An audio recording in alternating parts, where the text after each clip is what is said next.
canım ey pınhan vallahi ey canım senin gözlerim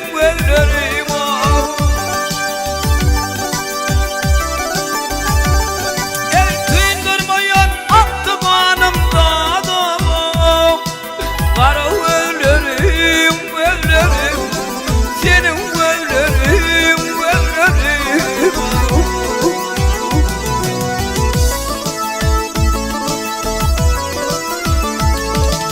parmağın kamışaya mender tırnağın kümüşaya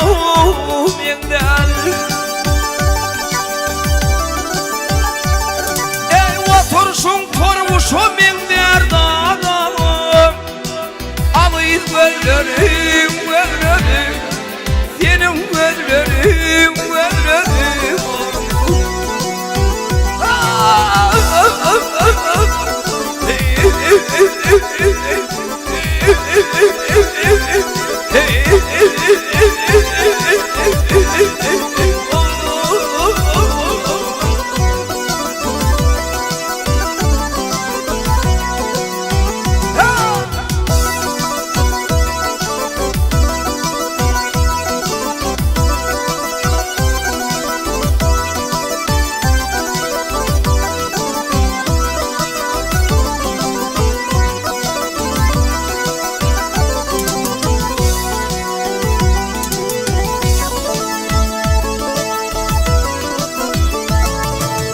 akar suyu aylandırgana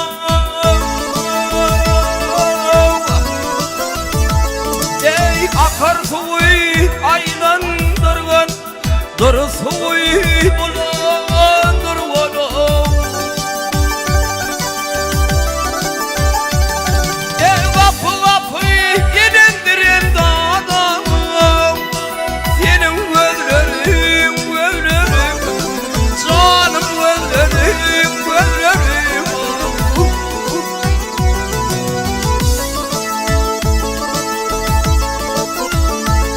ya sahiline kanını içtim kalının meydanı yok geçtim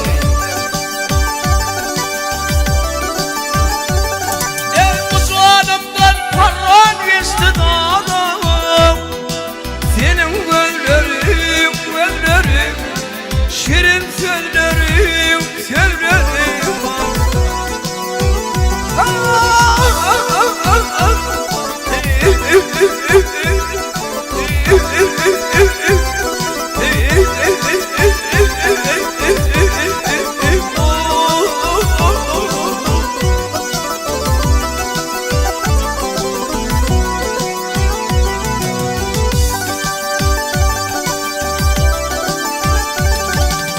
otursun turmuşu mender dağdım